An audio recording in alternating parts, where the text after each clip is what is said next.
अस्सलामुअलैकुम। First chapter C plus plus का last topic आज कवर करने वाले हैं, जो कि है व्यूजल प्रोग्रामिंग। ये अंडर आता है प्रोग्रामिंग तकनीक के। तो अभी तक जो हम पढ़ रहे हैं पिछले कुछ लेक्चर से, वो एक प्रोग्रामिंग तकनीक के लॉन्ग क्वेश्चन का पार्ट है। तो एक एक करके अलग से वीडियो बना रहे हैं ताकि हर टॉपिक को अच्छे से समझ सके। तो आज लास्ट वाला टॉपिक है जो कि है व्यूजल प्रोग्रामिंग। अब जो व्यूजल प्रोग्रामिंग है, ये इसलिए इस्तेमाल की जा रही है ताकि यूजर फ्रेंडली इंटरफेस प्रोवाइड किया जाए। यूजर फ्रेंडली का ये मतलब है कि जो यूजर उसे इस्तेमाल करेगा, यानी आपने जो प्रोग्राम बनाया, जो सॉफ्टवेयर बनाया, उसको जो इस्तेमाल कर रहा है उसके लिए ये फ्रेंडली हो, वो समझ सके कि ये जो चीज है, ये जो आइकन है, ये काहे को इस्तेमाल हो रहे हैं। चाहे उसका टेक्निकल नॉलेज ना हो, लेकिन उसे देख के समझ आ जाए, इस्तेमाल करना उसके लिए आसान हो। तो यहाँ पर क्या मतलब है इसका? Visual programming is use to provide a user friendly interface, यानी ऐसा इंटरफेस जो कि यूजर फ्रेंडली हो, यूजर को आसानी से समझ आ रही हो, ना कि यूजर तंग आ जाए, उसे समझ ही ना आए कि क्या करना है, क्या मतलब ये जो स्क्रीन आ चुकी है मेरे आगे, इसका मकसद क्या है और मुझे किधर को जाना है, बल्कि आसानी से उसे सारी समझ आनी चाहिए। उसके लिए यूजर फ्रेंडली होना चाहिए।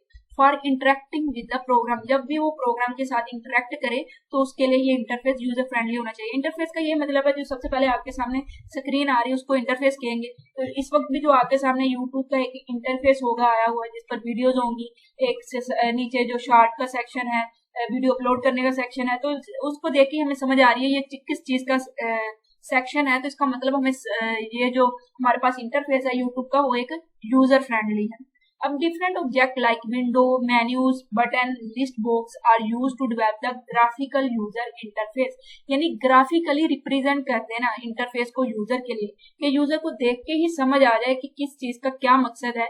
इसको हम कहेंगे ये एक ग्राफिकल यूजर इंटरफेस है। तो यहाँ पर उसने यही बताया कि मुख्तलिफ तरह के ऑब्जेक्ट है, जैसे कि विंडो है, जैसे कि कुछ हमारे पास मेन्यू आ जाते हैं, फिर हमारे पास बटन है तो पता चल जाएगा इस पे क्लिक करना है, ये एक बटन है, फिर लिस्ट बॉक्स आ सकते हैं। तो ये वाले जो एलिमेंट है, ये मिलकर एक ग्राफिकल यूजर इंटरफेस डेवलप करते हैं। तो visual programming environment provide all object as built in component to develop a graphical user interface. अब व्यूजल प्रोग्रामिंग इन्वायरमेंट क्या कर रहा है कि वो सारे के सारे ऑब्जेक्ट जो एक ग्राफिकल यूजर इंटरफेस को डेवलप करने के लिए जरूरी है या चाहिए, वो बिल्ड इन कंपोनेंट दे रहा है कि पहले से ही वो बने बनाए मिलेंगे, आपने बस उनको इस्तेमाल करना है। The programmer does not have to create this object, यानी ये जो बिल्ड इन कंपोनेंट है, ये प्रोग्रामर को क्रिएट नहीं करने पड़ेंगे, वो पहले से ही बिल्ड इन है, वो पहले से क्रिएट हो चुके हैं, बस प्रोग्रामर ने उनका इस्तेमाल करना है। When the programmer need a specific object such as button, अब अगर प्रोग्रामर को एक स्पेसिफिक ऑब्जेक्ट की जरूरत है एक ग्राफिकल यूजर इंटरफेस क्रिएट करने के लिए, जैसे कि बटन हो गया, ही select it from toolbox. अब जो वहां पर उनका टूल बॉक्स होगा, वहां से वो क्या करेगा, उस बटन को सिलेक्ट कर देगा। This component can be move, resize and rename as required.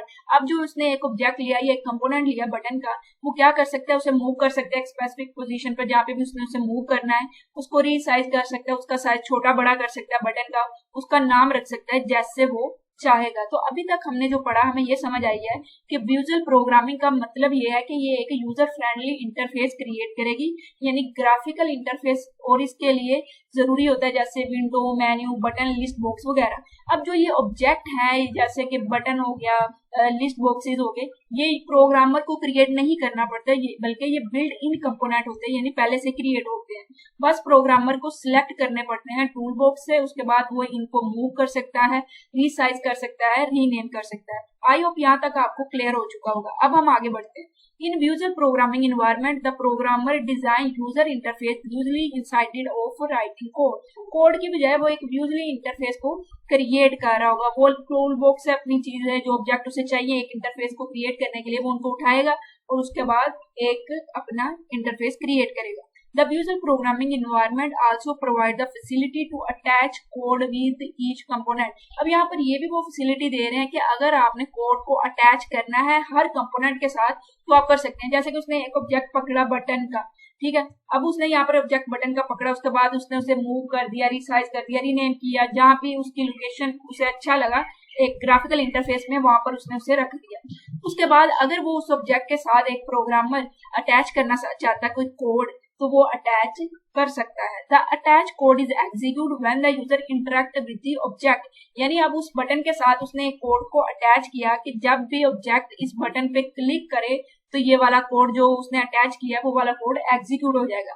अब for example a window is close when the user click on close button. अब एक बटन बनाया गया जो कि एक क्लोज बटन था, ठीक है, विंडो पे। अब उसके साथ एक कोड को अटैच किया कि जैसे यूजर क्लोज बटन पे इंटरेक्ट करेगा, यानी इस पे क्लिक करेगा, विंडो क्या हो जाए, क्लोज हो जाए। तो इसका मतलब जब यूजर उस पे क्लिक करेगा तब वो कोड एग्जीक्यूट होगा और वो विंडो जो है वो क्लोज हो जाएगी। और पिछली वीडियो में हमने क्या पढ़ा था, इवेंट ड्रिवन प्रोग्रामिंग, यानी किसी इवेंट पर कोई ना कोई स्टेटमेंट और कोड एग्जीक्यूट होता है। तो इसका मतलब यहाँ पर इवेंट ड्रिवन भी हो रही है। जैसे ही हम क्लिक करेंगे क्लोज बटन पर तो इसके साथ जो अटैच कोड होगा वो एग्जीक्यूट हो जाएगा।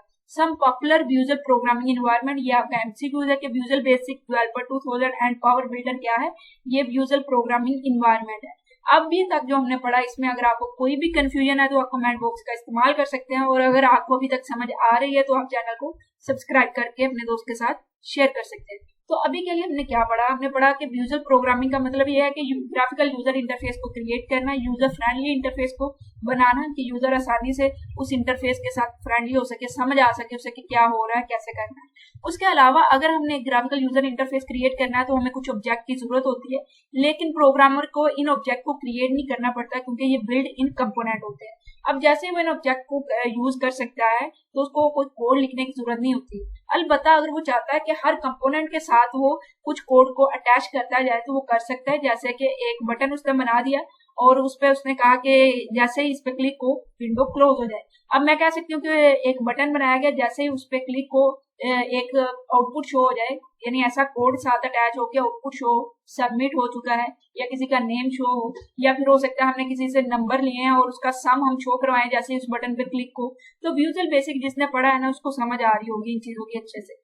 तो ये क्या है जी, ये एक व्यूजल प्रोग्रामिंग है। अब हम बात करते हैं इनके फीचर के बारे में। तो यहाँ पर व्यूजल प्रोग्रामिंग की बात करें तो हमने जैसे पढ़ा है तो पढ़ने से हमें समझ आ रही है ये easy to use and learn है, यानी बिल्ड इन कंपोनेंट हमारे पास ऑब्जेक्ट है, हमको पढ़ेंगे और पकड़ेंगे और एक graphical interface, user friendly interface create करेंगे और हर कंपोनेंट के साथ हम कोड को अटैच कर देंगे।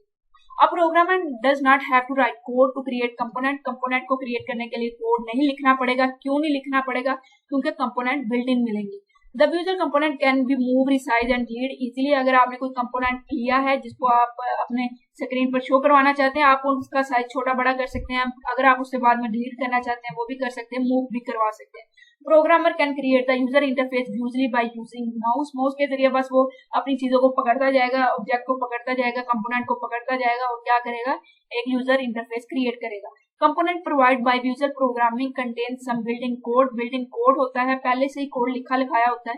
व्यूजल component can react to different event. For example a button can display a message when the user click it. यही जो बात मैंने आपको ऊपर बताई कि यहाँ पर इवेंट ड्रिवन प्रोग्रामिंग भी इस्तेमाल हो रही है, यानी हम कुछ इवेंट अक्कर कर रहे हैं उसकी बिना पर कोई कोड एग्जीक्यूट हो रहा है। तो यहाँ पर डिसएडवांटेजेस की बात करें तो इस इन्वायरमेंट को चलाने के लिए are heavy and require more memory, ज्यादा मेमोरी की जरूरत होती है। हायर कैपेसिटी वाली हार्ड डिस्क होनी चाहिए कंप्यूटर की। Usual programming need a computer with faster processor for execution. Execution के लिए जो आपका प्रोसेसर है, जो आपका सीपीयू है, वो फास्टर होना चाहिए। Usual programming can implement only graphical operating system like Microsoft window. यानी माइक्रोसॉफ्ट विंडो में ही आप यूजल प्रोग्रामिंग को इंप्लीमेंट कर सकते हो। और जो आपका ग्राफिकली ऑपरेटिंग सिस्टम है, जो ग्राफिकली नहीं है बल्कि कमांड लाइन इंटरफेस है, वहां पर आप यूजल प्रोग्रामिंग को इंप्लीमेंट नहीं कर सकते। तो अभी के लिए सिर्फ आपको उसका समझ आनी चाहिए बस इतनी कि व्यूजल प्रोग्रामिंग क्या है, क्योंकि यहाँ पर सिर्फ ओवरव्यू हम समझा रहे हैं। अगर हम एक्चुअल में बात करें तो व्यूजल प्रोग्रामिंग में भी आप जाकर एक पूरी अपनी बुक को कवर कर सकते हैं, लेकिन यहाँ पर हमने क्या पढ़ा कि व्यूजल प्रोग्रामिंग का मतलब ये है कि इंटरफेस, यूजर फ्रेंडली इंटरफेस को क्रिएट करना, बिल्ट इन कंपोनेंट का इस्तेमाल करना और उनके साथ कोड को अटैच कर देना। अब कुछ इवेंट की बिना पर वो कोड क्या होंगे, एग्जीक्यूट हो जाएंगे। तो यहाँ पर ये इसके फीचर भी हमने पढ़ लिए, डिसएडवांटेजेस भी पढ़ लिए और हमने अपने चैप्टर 1 को भी कवर कर लिया प्रोग्रामिंग तकनीक के टॉपिक के साथ ही। एक लॉन्ग टॉपिक था काफी, एक एक करके मैंने टॉपिक आपको समझाने की कोशिश की है, लेकिन फिर भी हो सकता है कहीं पे आप कंफ्यूज हो या मैं सही से ना समझा सकी हूँ, आपको समझ ना आ सकी हो, तो आप कमेंट बॉक्स में पूछ सकते हैं, तो मैं वहां पर आपको अच्छे से समझाने की कोशिश करूंगी। तो प्रोग्रामिंग तकनीक एक लॉन्ग इंपोर्टेंट क्वेश्चन है जिसको हमने कवर कर लिया है और आने वाले चैप्टर में अब हम प्रोग्रामिंग करना स्टार्ट करने वाले हैं। तो रेडी हो जाएं क्योंकि आने वाले चैप्टर्स में बहुत मजा आने वाला है। हम कोड एक्चुअल में लिखा करेंगे, उसे एग्जीक्यूट किया करेंगे, उसमें चेंजेस करके देखा करेंगे कैसे एरर आते हैं, कैसे हम इनको रिमूव कर सकते हैं, हर चीज को अच्छे से पढ़ेंगे। तो इंशाल्लाह अगले वीडियो में अब हम अगला चैप्टर स्टार्ट करेंगे। तब तक के लिए अल्लाह हाफिज।